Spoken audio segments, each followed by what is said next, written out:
sin abandonar el posicionamiento con respecto a Franz Hinkelamer, que he de decirlo que lo escogí particularmente porque es un personaje que no siendo latinoamericano de nacimiento, realizó aportaciones sumamente importantes al pensamiento latinoamericano, pero además Franz Hinkelamer murió en el mes de junio, si no recuerdo mal. Es uno de los académicos, de las personas que, tras explicar la problemática que tiene, o más bien la incidencia que tiene el capitalismo en la condición humana, en el sujeto particularmente.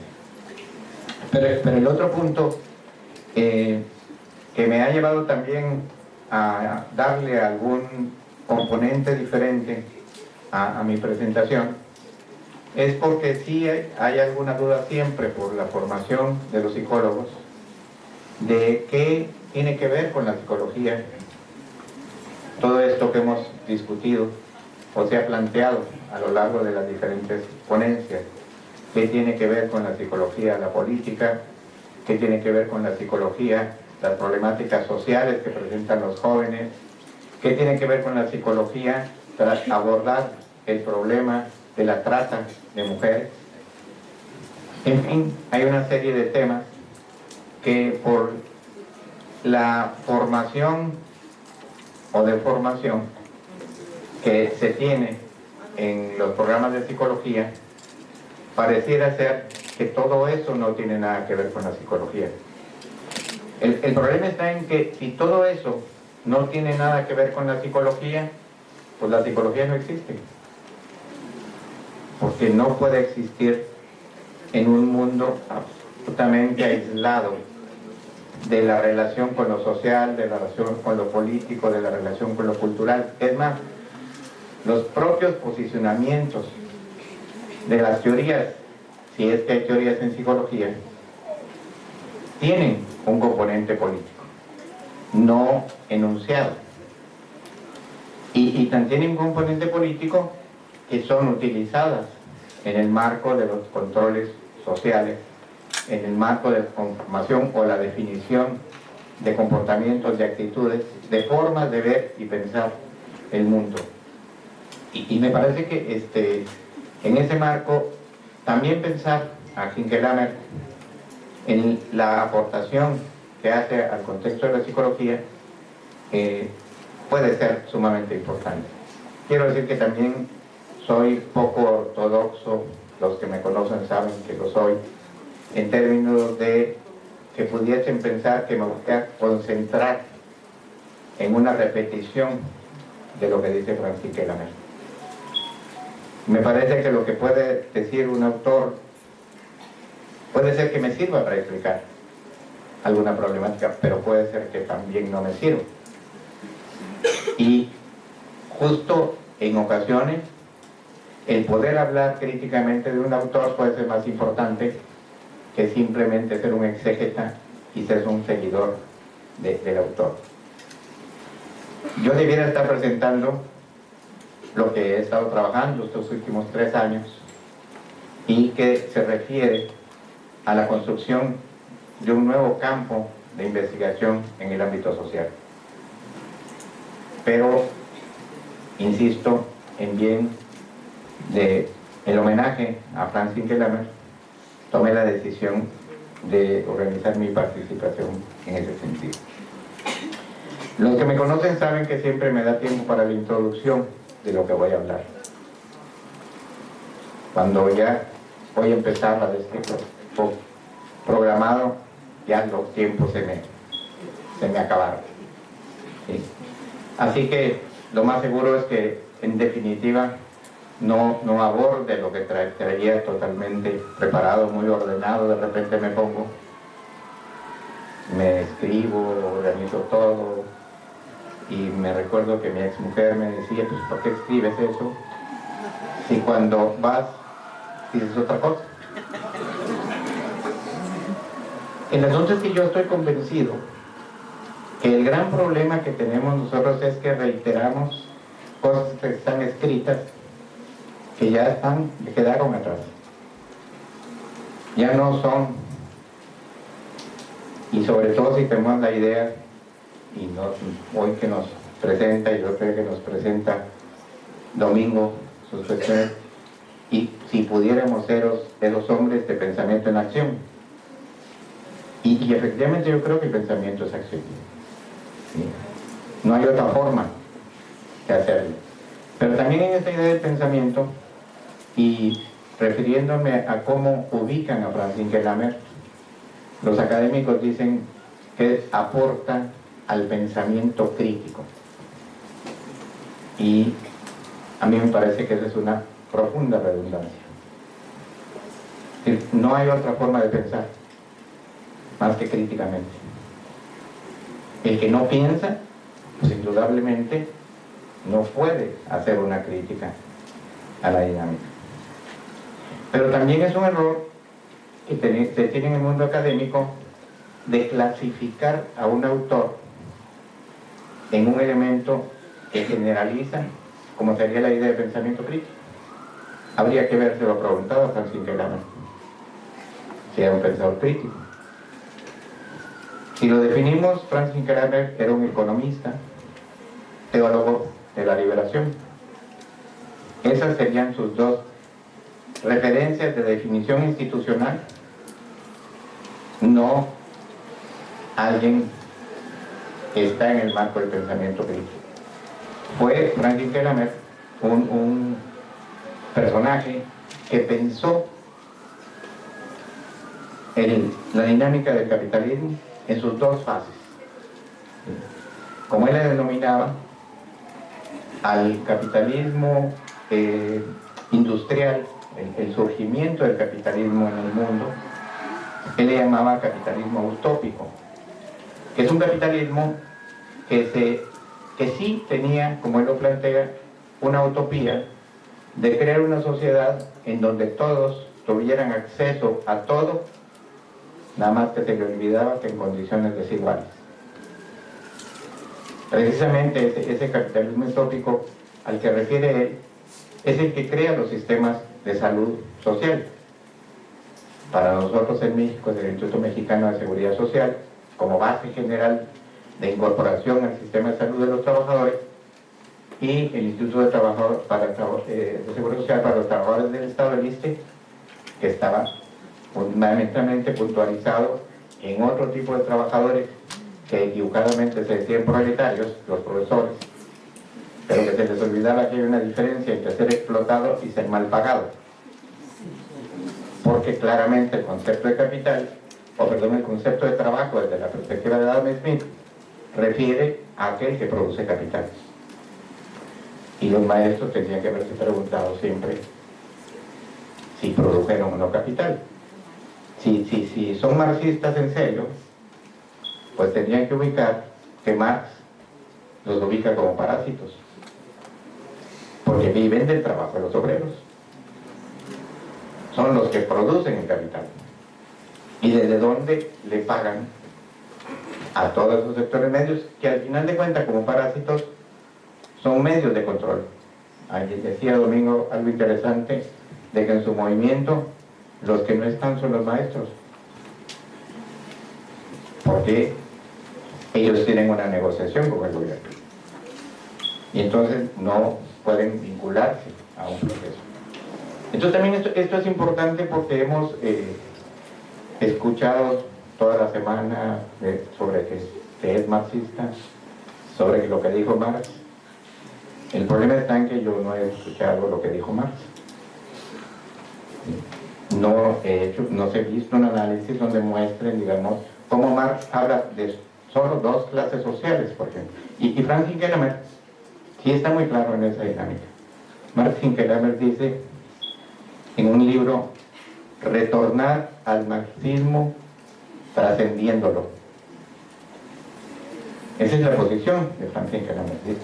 Porque efectivamente ser marxista no es repetir a Marx. Ser marxista es trascender a Marx. Y eso es algo que nosotros encontramos de manera interesante en Kellamer. Y entonces tenemos un problema donde lo situamos. ¿Y dónde lo situamos? Pues muy fácil. Es un elemento que aporta al pensamiento crítico, es un pensador crítico. Francis Kellammer, decía yo, es alemán, nace en Alemania, y en el año 63 se va a vivir a Santiago de Chile. Ahí vive 10 años porque al golpe de Estado tiene que salir. La estancia en Chile le sirve a él para escribir un texto que se llama Crítica a la razón utópica.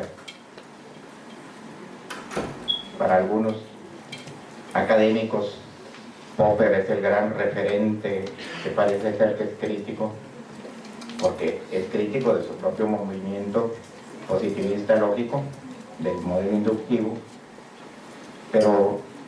y además es un gran cuestionador del marxismo, Karl Popper, justificándose en algunas cuestiones, como dice él, que Marx se equivocó porque la primera revolución no se dio en un país industrial capitalista, bajo la idea de la tendencia de que el proceso de crisis y de derrumbe del capital tenía que ser desde dentro del capital, no desde fuera, y que lo marcaba en buena medida la tendencia de reducción del trabajo necesario en el caso de una jornada laboral, que voy explicando, y porque también estoy pensando más en los jóvenes que en todas estas compañeros de la viejentud que estamos acá, para ir explicando, digamos, el trabajo necesario para Marx es aquel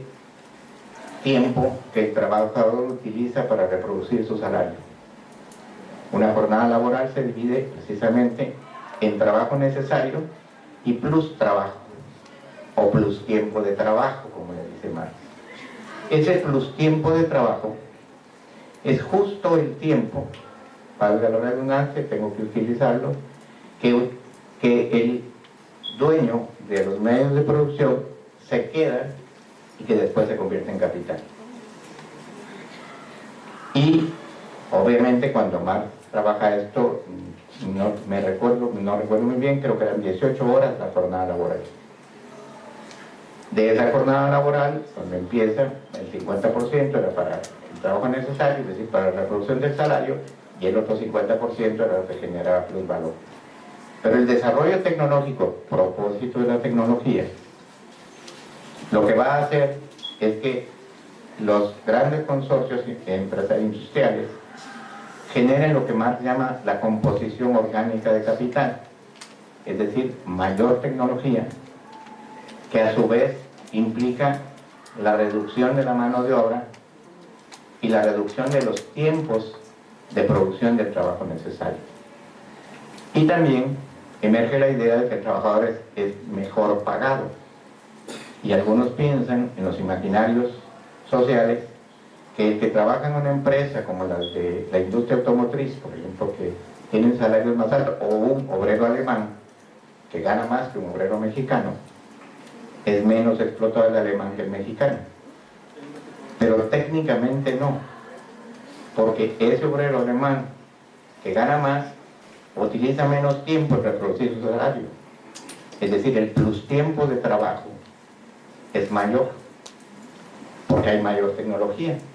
Entonces, conforme voy yo reduciendo a 2 horas, a 1 hora, a media hora, y Marx lo que plantea es que cuando se reduzca el trabajo necesario a 0, en ese momento se marca el derrumbe del capital. Y estoy explicando esto porque esto es un base, digamos, de la dinámica del pensamiento hegeliano. En el 29, para los jóvenes, una crisis importante económica en los Estados Unidos. Y teóricos marxistas como Paul Mathieu, por ejemplo, incluso Rosa Luxemburgo, planteaban que era la crisis mortal. Paul Mathieu, que es el que le da ese nombre, la crisis mortal del capital. Es decir, se marcaba, según ellos, la tendencia al derrumbe del capital. El asunto es que no se derrumbó. Entonces hay otro economista, Grossman, de apellido Grossman, que dice lo que pasa es que hubo una contratendencia al derrumbe. ¿Y cuál fue la contratendencia del derrumbe? La apertura de mercados coloniales, que somos nosotros, todos estos mercados coloniales. ¿Por qué se dio la crisis del 29? Que es lo que explica Grossman y muchos teóricos economistas marxistas. Se da la crisis desde la perspectiva marxista porque hay sobreacumulación de capital. Marx dice una cosa importante para los jóvenes, que el capital se valora en la circulación. Dice él, así textual, un avaro que guarda su dinero en el colchón, ese dinero no vale nada, no se valoriza, porque se valoriza en la circulación. Y lo que pasó entonces en el 29 en los Estados Unidos es que no había donde circular, consecuentemente el capital no se valorizaba. Por eso es que abren los mercados coloniales para poner en circulación el capital. Bueno, ahí voy explicando así porque también, como digo, somos muy dados a usar el marxismo acá, el marxismo allá, ¿sí? Pero no todos los que están en el público saben qué es el marxismo, ¿no? Y porque además entonces el marxismo se convierte nada más en un proyecto político, que sí lo tiene. Pero también tenemos que hacer una distinción entre el marxismo de Marx y la interpretación marxista que hacen pensadores como Lenin, para constituir de ello un proyecto político, una base política para movilizar a las masas. ¿Sí? Eso es lo que... Y entonces hay una confusión a veces en los medios académicos entre hablar del marxismo como teoría que explica la manera en que se constituye el capital y el marxismo-leninismo que construye un proyecto desde una interpretación del marxismo político, con una variable importante que poco se dice. Lenin, ya viejo, reconoce que nunca entendió a Marx. Y dice que no entendió Marx porque nunca leyó la ciencia de la lógica. Y eso se dio cuenta al final cuando empezó a leer la ciencia de la lógica. Lamentablemente solo quedaron las notas de Lenin, entonces ya no sabemos qué tanto sufrió al darse cuenta que no lo había entendido. Porque solo hay unas notas que hay en un cuaderno que creo que se llama Cuadernos Filosóficos de Lenin, donde van indicando eso. Bueno, entonces precisamente cuando nosotros vemos en Hinkelhammer la idea del capitalismo utópico, fíjense cómo tienen que pensar para los jóvenes y explicarles esto, él se está refiriendo a ese capitalismo no originario, porque tampoco quiero usar el concepto originario porque Marx habla de la acumulación originaria, ¿sí? Pero tampoco es un curso de marxismo, entonces no voy a ir hasta allá, ¿sí? Pero cuando Hinkelhammer habla del capitalismo utópico, se está refiriendo justo a ese capitalismo que surge con la primera revolución industrial en Inglaterra, ¿sí? Que tiene esos componentes teóricos y que le permiten a él explicar la manera en que se constituye el capital. Si estuviéramos con un profesor de investigación, director de tesis en las universidades, le dirían a Marx: ¿cuál es tu pregunta de investigación? ¿Cuáles son tus objetivos? Y Marx les contestaría: mi pregunta de investigación es saber cómo se constituye el capital. ¿Y cuáles son mis objetivos? Saber cómo se constituye el capital. No hay otra. Ah, no, pero es que tienes que poner objetivos específicos. Bueno, mis objetivos específicos, bueno, saber cómo se da el proceso de circulación, cómo se da el proceso de mercancía. Eso les contestaría a los profesores más, ¿no? Por eso es que su tesis es una tesis mejor sobre Epicuro y Demócrito, para no hacerse bola con los directores de tesis. Entonces, ese proceso en el que Marx va construyendo la manera en que eso se constituye y que va a generar, digamos, en el capital empieza por el capítulo de la mercancía, pero él dice que pudo haber empezado por el de la circulación, o podía haber empezado por el del mercado. ¿Por qué? Porque justo aquí viene la idea, que también se vuelve una palabrita muy bonita para los académicos, que es dialéctica. Porque lo habrán oído ustedes aquí, compañeros estudiantes, que varios hablaban de la dialéctica. ¿Y qué es ese asunto de la dialéctica? Es importante pensarse, ¿no? Y entonces se van nuevamente, no con Marx, sino con Engels. Que Engels lo que hace es estructurar una idea de lo que él va a llamar lógica dialéctica. Y entonces ya se introducen también otras variables, la del materialismo dialéctico y el materialismo histórico, que no son las dialécticas. ¿Sí? Porque el proceso realmente dialéctico visto en Marx, él escribe creo que 4 páginas, 2 en la introducción a la crítica de la economía política y otras 4 paginitas, no me recuerdo si en el programa de Gotha o en algún otro trabajo, que son cuando él habla de método. Tampoco tiene que ver cuando los profesores del doctorado piden ¿cuál es tu método? Mi método es de orientación cualitativa, interpretativa, crítica. Si no hay los pedagogos críticos me lo dirán. Es decir, lo que Marx explica es cómo se da todo ese proceso de ascenso de lo abstracto a lo concreto. Que tampoco lo abstracto o lo concreto tiene que ver con lo que nosotros pensamos con lo concreto y lo abstracto. Porque pensamos que lo concreto es esto. Y lo abstracto es lo que pensamos de esto. Pero no, es muy sencillo. Lo abstracto es la particularidad. Es decir, la mercancía de donde él parte es un abstracto, es una parte del capital. Y lo que va pasando es que a partir de una sucesión de abstracciones, es decir, de particularidades, se va constituyendo la totalidad. Y por eso, tomado de la idea de Hegel, la totalidad es la unidad en la diversidad. La totalidad del capital, hasta donde llega Marx, porque no llega a la totalidad total, valga la redundancia, es la mercancía, la circulación, el precio, la ganancia, el plusvalor, el plus tiempo de trabajo, etc. Es decir, todo eso que constituye finalmente lo que él dice una definición general del capital. Y dice, el concepto de capital solo es válido en lo general, en lo particular no. Bueno, eso es a lo que se refiere Franz en primera instancia, Hinkelhammer, del capitalismo utópico. ¿Cuál es el sustento de ese capitalismo utópico? Bueno, el pensamiento liberal. Ese es, digamos, la base ideológica del capitalismo, es el pensamiento liberal. No todo eso que es el positivismo, estas cosas, pues no, es la ideología que sustenta el capital, a la que se refiere Althusser como superestructura ideológica, es el pensamiento liberal. Bueno, y voy rápido porque quiero hacer una asociación ahí rápida. Les digo que el problema es que me da tiempo apenas siempre la introducción.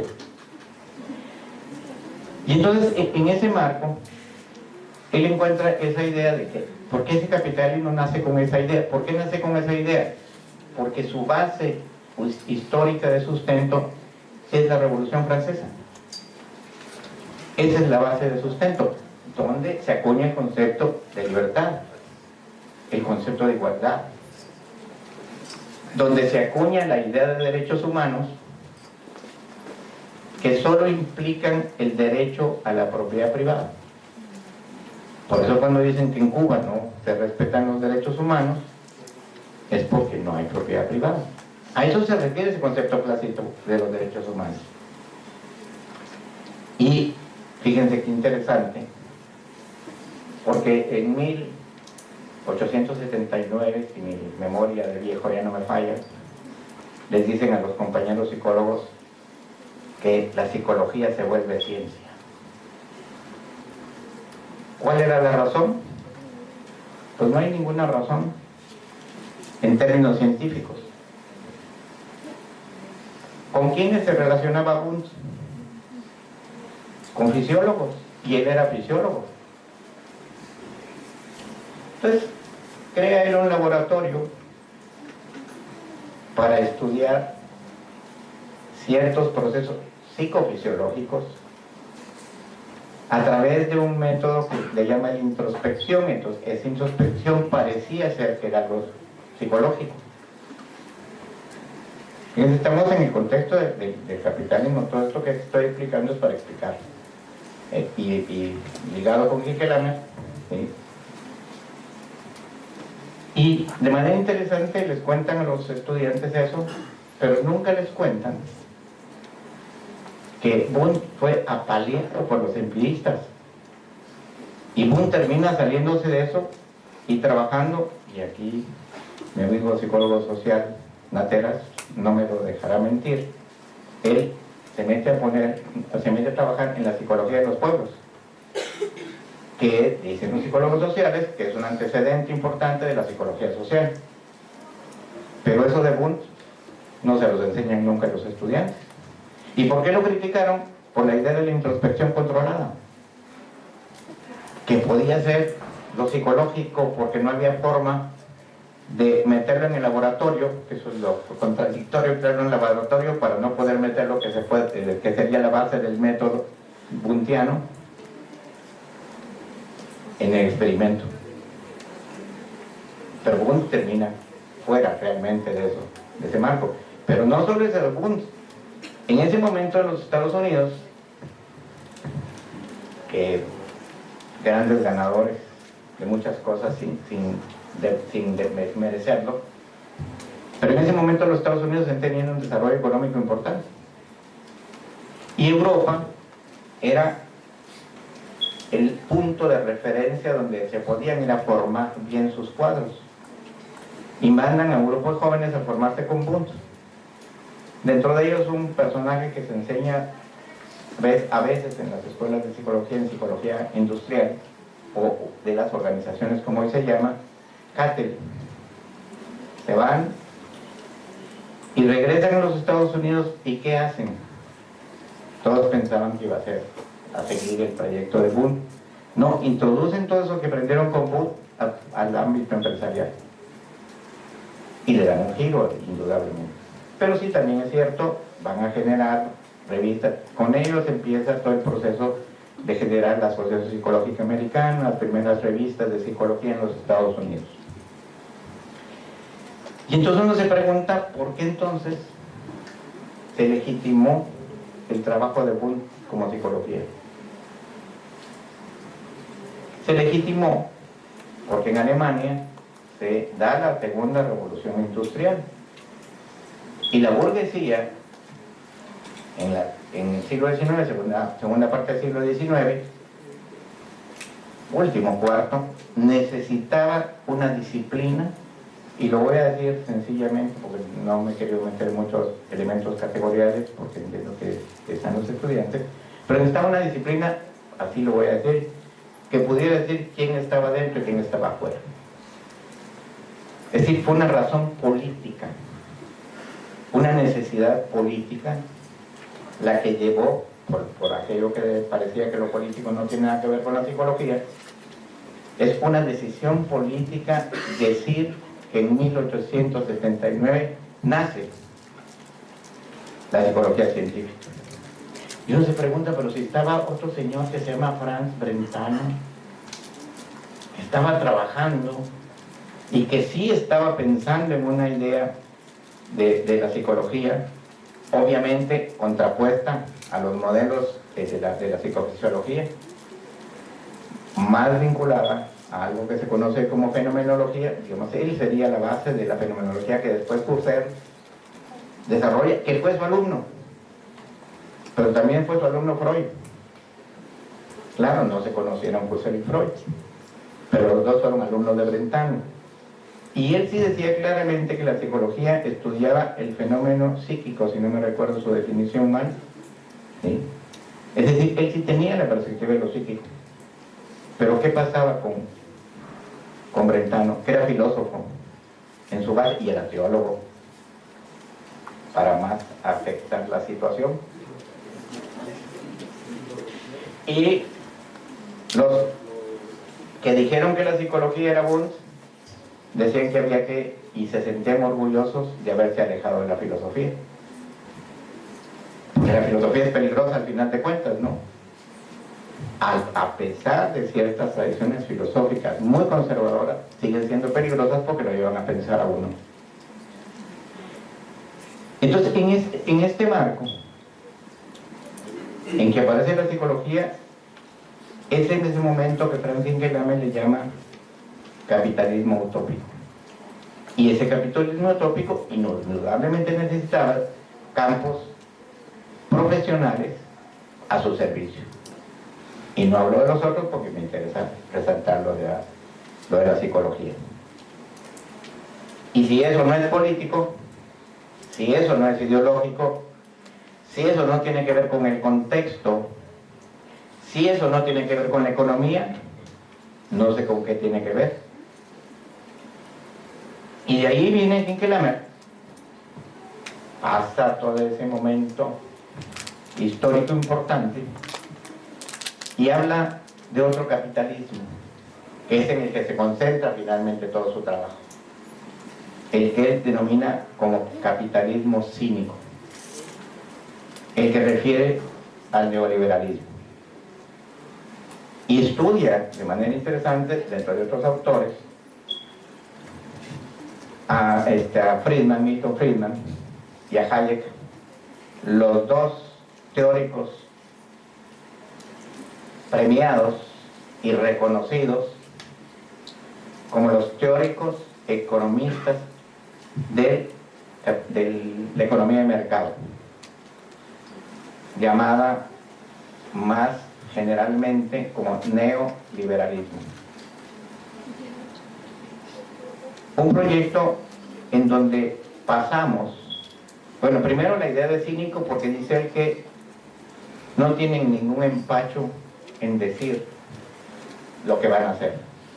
Cita a Friedman, diciendo, una cita de Friedman, o de Hayek de Friedman, donde él dice que en el impulso a ese nuevo modelo económico muchos se van a morir, pero no importa. No se los estoy diciendo textual, por supuesto, porque voy dirigido más a los estudiantes que a mis compañeros, que ya después debatirán conmigo, ¿sí? Pero eso es lo que dirían los neoliberales, los teóricos fundamentales, ¿no? Y no solo eso, el gran problema es que eso va a generar,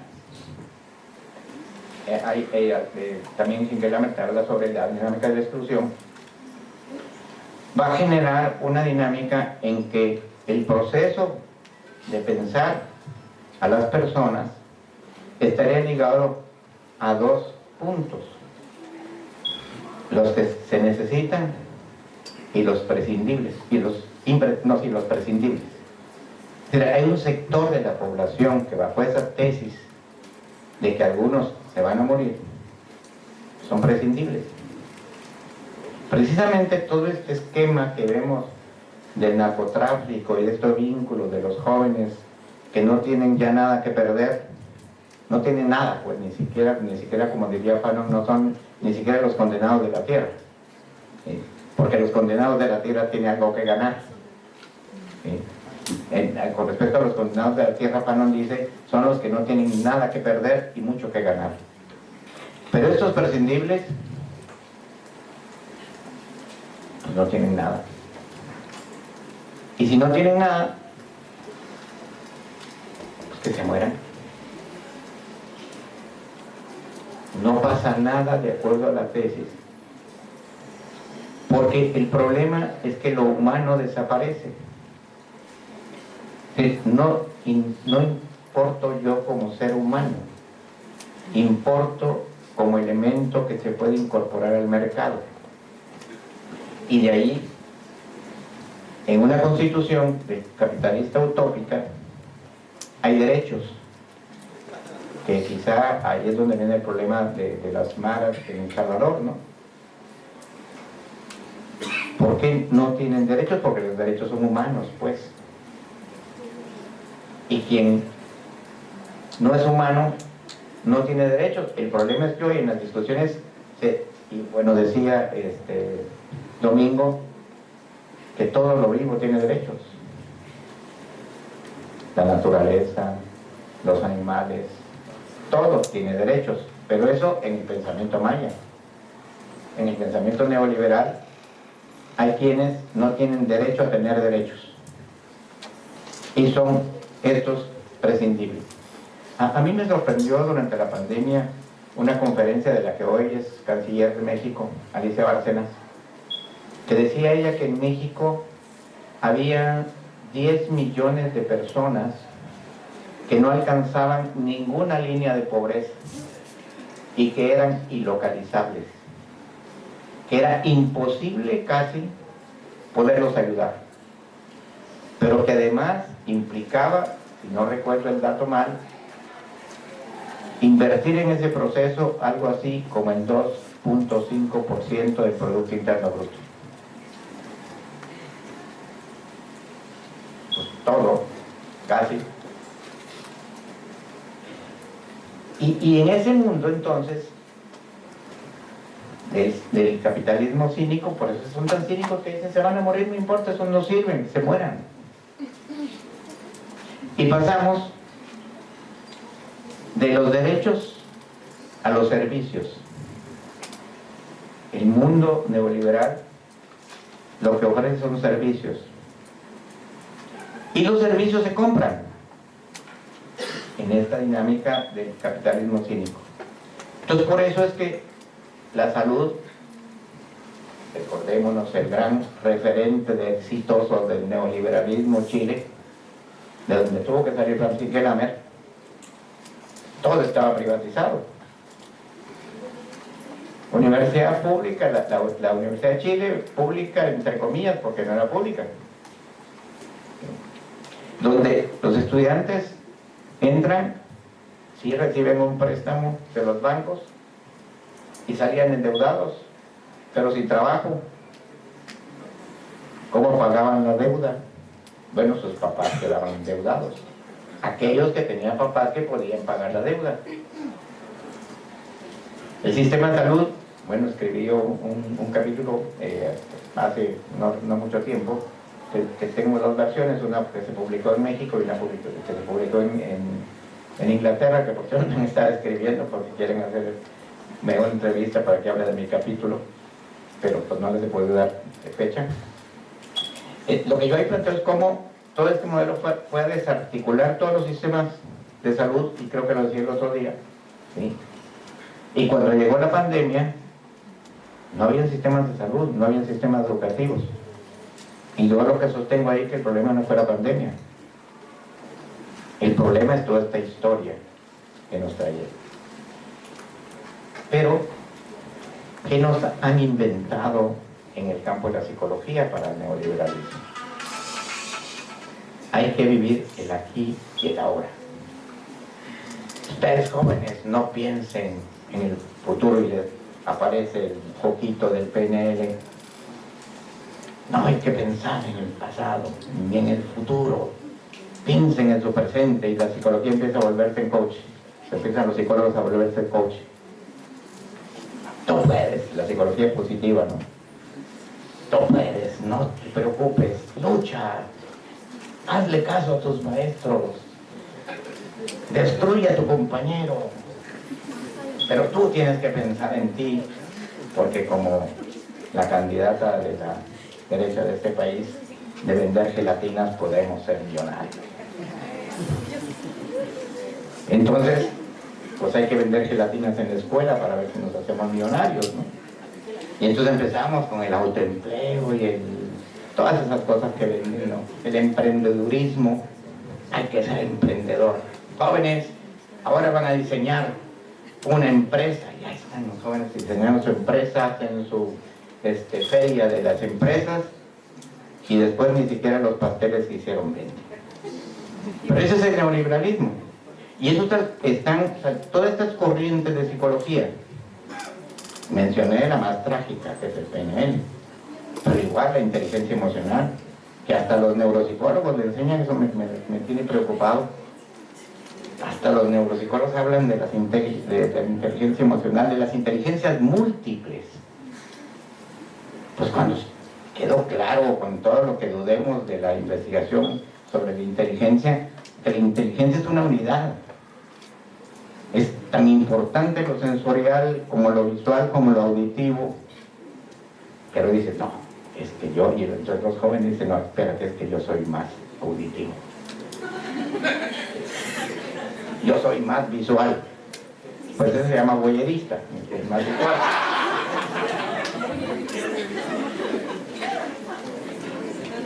Y eso, esas son las psicologías. Hace algunos tiempos no me preocupaba porque solo se hablaba de ellas afuera. Ahorita me decían que hay un congreso de psicología en Cancún y uno de los temas fundamentales es PNL. ¡Ay, caray! Pero hasta ahí no habría problema, pues son comerciantes. Pero que se enseñen las escuelas de psicología. Y hacemos algo más. La psicoterapia se convierte en terapia. Y entonces ya no tengo que preocuparme por lo psi. Tengo que aprender una técnica para manipular al otro y hacerlo creer que se siente bien. Cuando hablaba Domingo de cómo la colonización tiene que ver con que finalmente perdemos la dinámica del pensar. Cuando esas cosas que explique, por eso les digo que siempre me ponen muchos problemas, siempre que platico con él. Eso de que saber leer implica saber ver. Y saber escribir es ver el mundo más en una dinámica.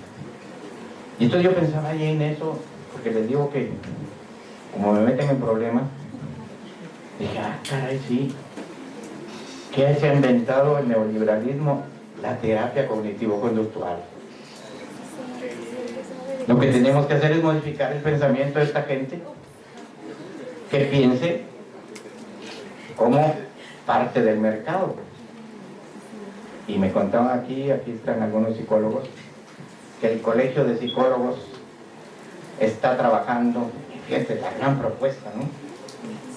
Que las personas víctimas de violencia tengan que asistir a 10 terapias cognitivo-conductuales y el asunto está resuelto. Aquí el colegio de psicólogos de Baja California, si está por ahí el presidente, pues ya ni modo. Y eso es político, eso no es científico. Cuando uno hace ciencia, la obligación es la de decir lo que está descubriendo, aunque lo que esté descubriendo no lo quieren escuchar los otros. Hacer ciencia no es hacer una cadena de reproducciones de lo mismo, como pasaba con nuestros compañeros conductistas. 60 años después, hacen lo mismo, nada más que no son jóvenes y las ratas son distintas. Pero todo lo demás sigue siendo igual. ¿Sí? Y eso son tradiciones que se van insertando en el marco de una nueva idea de economía, que es la de mercado, y por eso es que aquí en Tijuana todos son terapeutas, porque tienen un mercado abierto, y todos son o terapeutas gestalt, o terapeutas cognitivo-conductuales, y ya, y bueno, la cantidad de cosas. El problema es si son psicólogos. Eso habría que preguntarse. Porque entonces entramos a una diferenciación ya en el otro lado, en el nuestro, de pensar qué tendría que hacer la psicología en un mundo que se ha constituido bajo ese marco cínico que dice Kinkelhammer del pensamiento neoliberal. Y me voy acercando ya a cerrar mi introducción. Pero solo voy a hacer la introducción, no se preocupen. Si no, nos vamos a las 7 de la noche de acá. Entonces, en ese marco, a eso, Hinkelhammer empieza a estudiarlo desde el ámbito de la ética. Que aquí coincide con Enrique Dussel, aunque nunca manifiesta su coincidencia con Enrique Dussel. Enrique Dussel sí lo cita él nunca le ha visto que cite Enrique. ¿Sí? Pero puede ser que esté equivocado.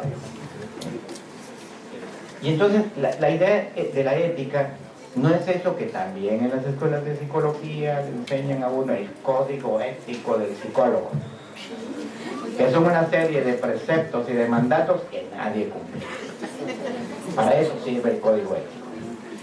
Y son normas de comportamiento, y como todas las normas de comportamiento, pues uno trata de cumplirlas. Pues no tienen sustento, pues. ¿Por qué me prohíben algo? Y más si soy joven, ¿no? Ayer comentaba yo que porque siempre preguntan que cómo me fue en la escuela.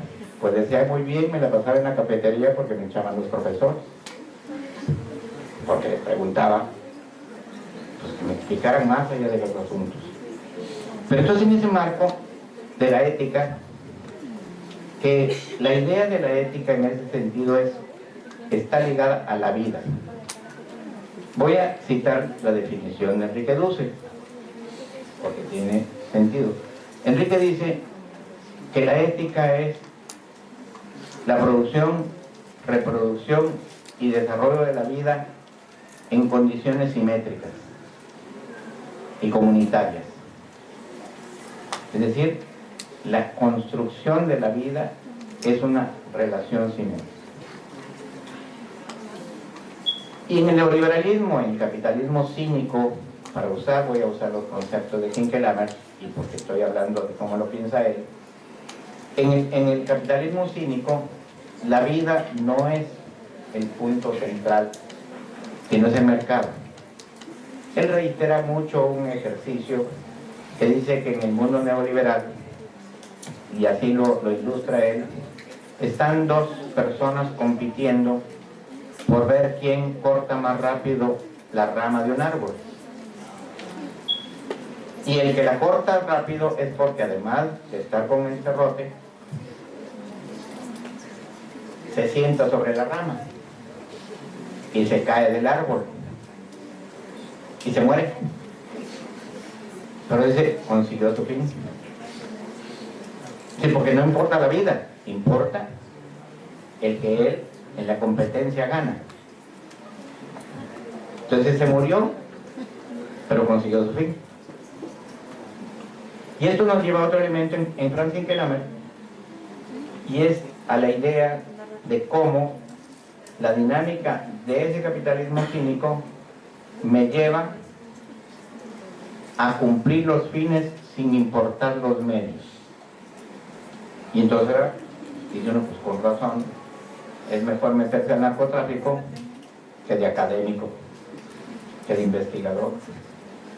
Pues porque de investigador no voy a conseguir nunca los fines que quiere el capitalismo cínico, y es que tenga todo el dinero del mundo, aunque no sepa para qué me sirve todo ese dinero. Pero lo tengo. ¿Sí? No en el sentido de Marx, sino en el sentido más psicologista, no psicológico, sino que el psicologista se convierte en un fetiche. Pues. ¿Sí? El acumular, acumular y acumular. Dirían los psicoanalistas, si no me regaña, que tenemos un comportamiento coprofílico.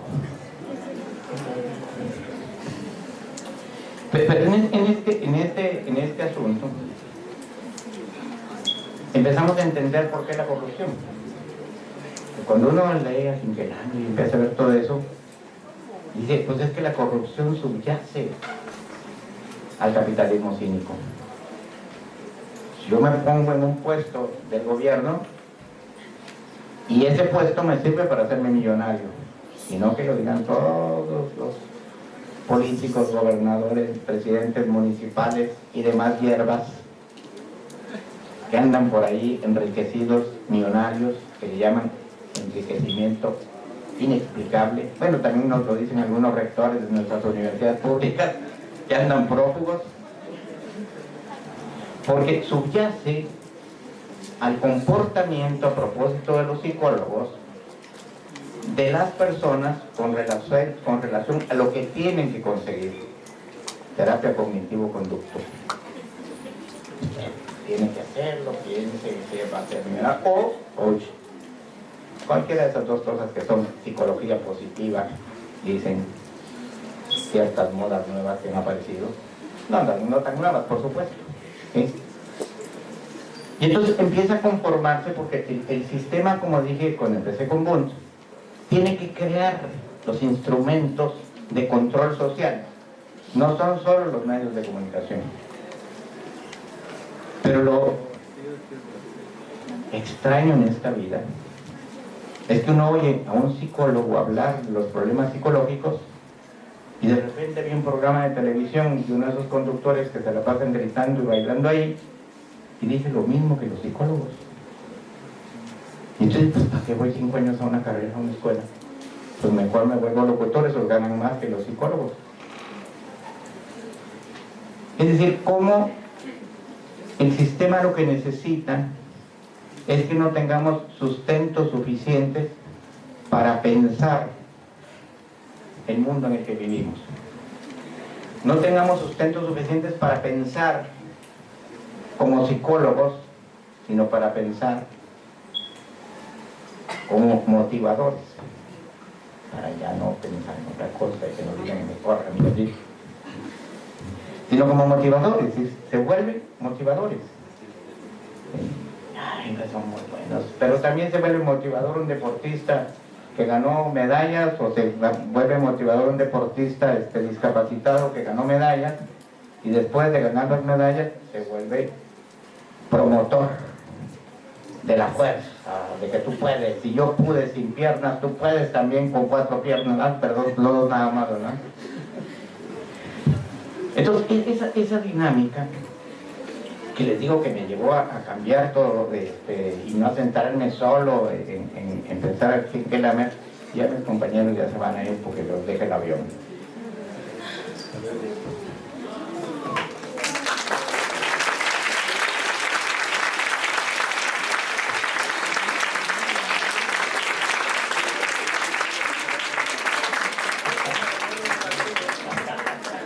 Es que hay que echarlos para que no debatan. Entonces, eso es lo que me va llevando a mí, les digo, a cambiar, que les dio a hacer el último. Les digo que es que si lo digo tan simplemente como lo traje, pues ya me salgo de contexto.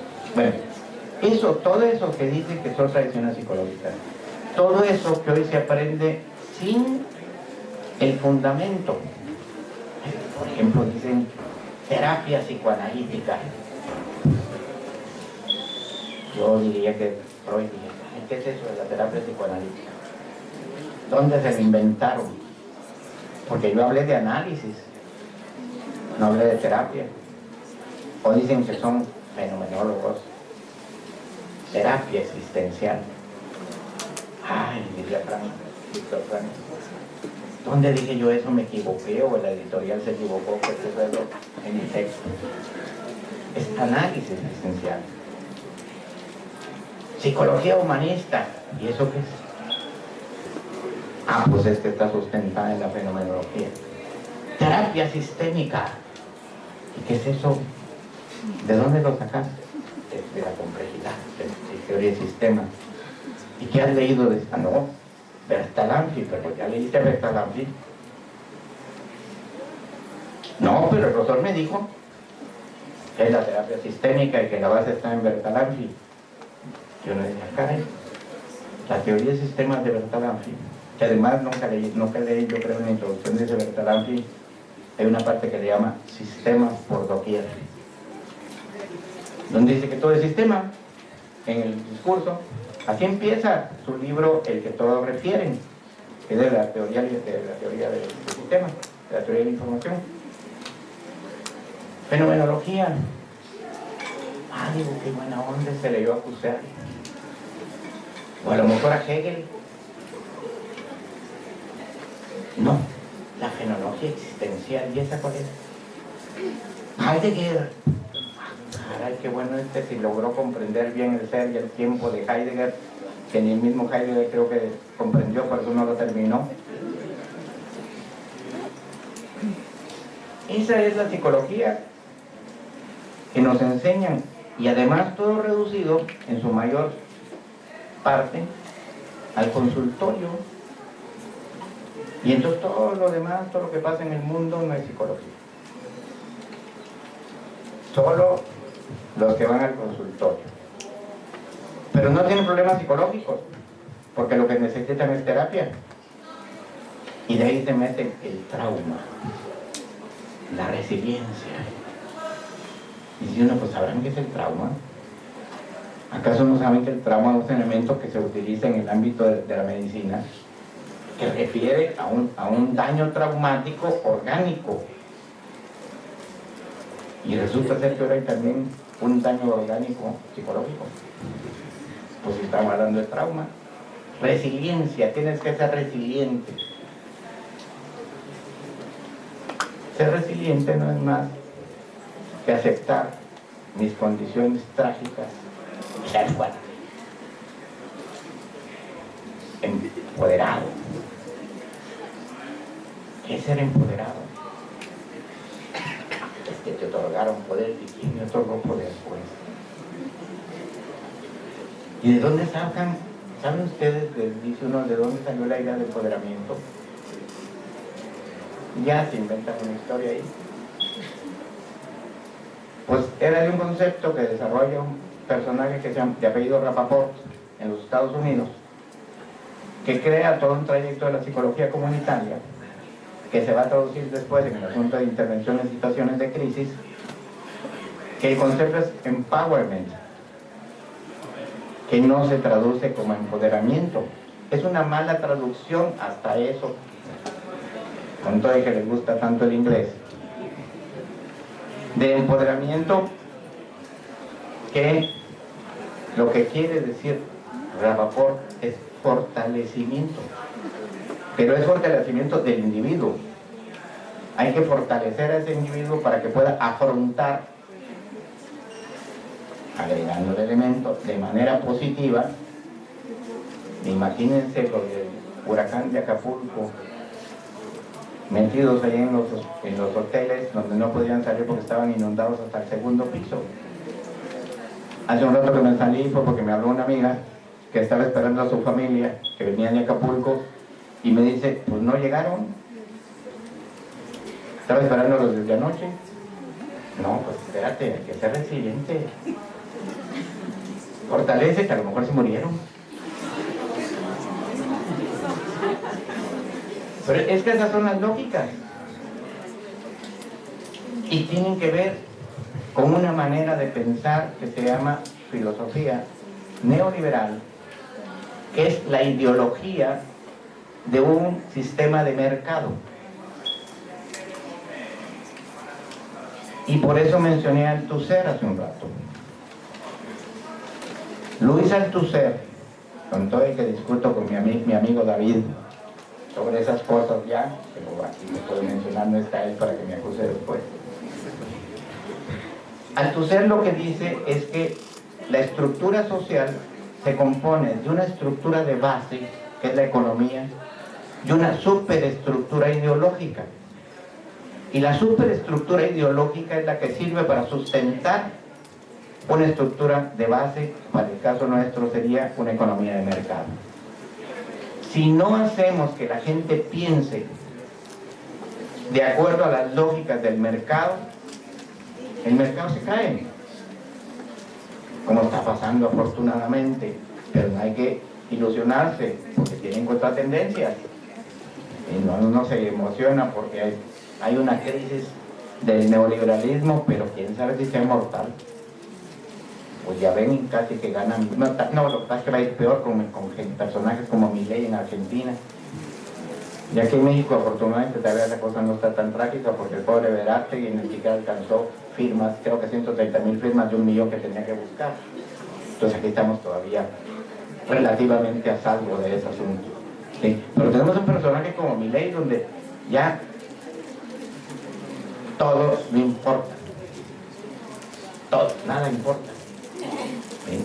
No va a negociar con los chinos porque no negocia con los comunistas, no va a negociar con los rusos porque no negocia con los comunistas, tampoco va a negociar con los pobres porque es mejor que se mueran, tampoco va a negociar con las feministas el asunto de la interrupción del embarazo, eso lo voy a quitar, tampoco voy a negociar con los compañeros trans, con los compañeros, con las compañeras lesbianas, no, esos son malos para este sistema que ese es ahora el problema. No si se derrumbe el neoliberalismo, sino se instalan estos nuevos sectores que llevará otro proceso de modificación y de condicionamiento de pensamiento, terapia cognitivo-conductual. No lo digo irónicamente, lo digo en serio. Lo que provocan todas esas técnicas terapéuticas, pero principalmente la que tiene más fuerza, que es la terapia cognitivo-conductual, porque algunos lo critican porque no la conocen y piensan que solo es la dinámica de modificación de la conducta. Ahí no importa la modificación realmente de la conducta, es la modificación del pensamiento. Por eso es que quizá Emilio Rives, nuestro gran conductista, después kantoriano, dijo que pues finalmente te había dado cuenta que no era por ahí donde había la cosa, pero que había irse acá ahora con el problema del lenguaje. Irse con el problema del lenguaje y irse con el problema del pensamiento. Porque no hay posibilidad de simbolizar de una manera y pronunciar de otra. Eso lo hacen los inconsecuentes, que parece que piensan de una manera y explican de otra. Pero bueno, para cerrar, me quedan unos 10 minutitos todavía, según yo. Para cerrar, pensar a Hinkelhammer,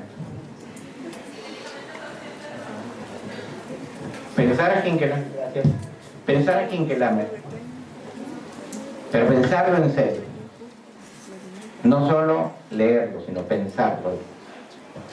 Porque a mí me parece que no se trata de leer un texto, insisto, para repetirlo. Si ustedes se dan cuenta, estoy pensando a Hinkelhammer en el contexto del desarrollo de esta sociedad. Pudiera haberme sido muy ordenadito, con los puntos y puntos sobre Hinkelhammer, y salir feliz porque, caray, ¿cómo conoce a Hinkelhammer? No sabemos lo que dijo, pero se ve que el profesor lo conoce. No, hay que pensar, los autores sirven para pensar. Yo digo que las teorías sirven para pensar la realidad. Y si esas teorías no me sirven para pensar la realidad, esa teoría no sirve, por muy buena que sea. Y en las teorías, yo sostengo, está un componente fundamentalmente ideológico. Hay un teórico ruso, Kornilov, que dice que los problemas psicológicos no son problemas psicológicos, que son problemas ideológicos. Y quien me diga que su posición teórica no está compuesta de una base ideológica, es porque simplemente no entiende su teoría. Hinkelhammer tiene un posicionamiento ideológico, un posicionamiento político muy claro, desde su posición de economista, y que es otra cosa también, que si me empiezo a explicar a Hinkelhammer, pues complico la existencia, porque todo su trabajo realmente es económico, como una dinámica de interpretación teológica, ¿sí?, de algunos elementos, pero tiene una base importante de donde demuestra cómo todos los pensadores, incluyendo a Max Weber, van a ir consolidando este modelo de sociedad que llega al capitalismo cínico. Y en este marco, al principio dije las teorías en psicología, si es que son teorías, porque a mí me da problema pensar en teorías psicológicas, al menos en las que están presentes en la dominancia. Skinner, por ejemplo, él termina diciendo que lo que él hizo fue una tecnología de la conducta. No dice que hizo una teoría sobre la conducta. Hizo una tecnología de la conducta. con errores muy graves filosóficos. Por ejemplo, dice que el conductismo no es una teoría, sino es una filosofía de la ciencia. Nunca le enseñaron a él que era la filosofía de la ciencia, quizá por eso se llama Burrus Skinner. Pues así se llama, ¿yo qué? Así se llama, Burrus Skinner, por eso solo le ponen J.B. Skinner, porque está peligroso lo de Burrus. Y eso es lo que él dice, finalmente, que es una tecnología de la conducta. Nunca dice que es una teoría. ¿Quién dijo que el conductismo era la psicología o los conductismos eran la psicología? Seguro que no se los enseñan a los estudiantes. Lo dijo un presidente de la APA, de apellido Herr, que habla de las grandes aportaciones de Skinner, de Watson, de Cantor y todos ellos, y dice, el conductismo es la psicología. ¿Esa fue una decisión científica? No, es una decisión política de la asociación que va a regir la psicología en América Latina. Y nos van a decir, como somos países dependientes, somos satélites, esa es la psicología que ustedes tienen que aprender y es la que tienen que enseñar. No se metan con los rusos porque son comunistas, psicología comunista, ni con los franceses como Henri Ballon, porque ese por eso no lo publicamos mucho, porque es comunista. Ustedes tienen que seguir ese trayecto en la psicología. Y eso no es una decisión científica. Quien me demuestre que eso es una decisión científica, yo me comprometo a que le den el doctorado sin que estudie nada. Aquí me comprometo y voy, hacemos un CARDEX y no solo lo doctoramos, le damos mención honorífica y a ver si le conseguimos una chamba pagándole 3 tiempos completos. Y además incorporar al Sistema Nacional de Investigadores en el nivel 3 y una vez como emérito. Es decir, que me pueda demostrar que esas decisiones en la psicología no son políticas, que esas decisiones en la psicología no están siendo base del modelo económico en el que nos desarrollamos, que no están siendo las que condicionan las relaciones sociales que nosotros tenemos, que no son las que decía David Pavón, que están determinando esa psicología social que no es social, sino que es una psicología que refiere siempre al individuo, que se potencia en el capitalismo cínico. En el capitalismo liberal está ahí ligerona la cosa, pero en el cínico se potencia. ¿Y por qué creen ustedes que los compañeros mayas estaban invisibilizados? ¿Y por qué se intentó desde la invasión hasta 500 años y todavía aún exterminarlos?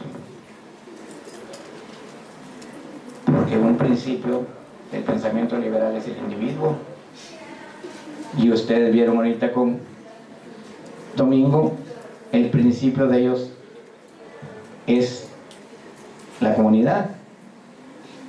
Un principio nuestro, lo comentaba creo Juan Daniel, es la propiedad.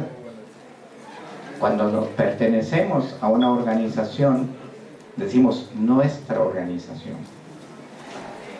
nuestra universidad, nuestra oficina, propiedad privada.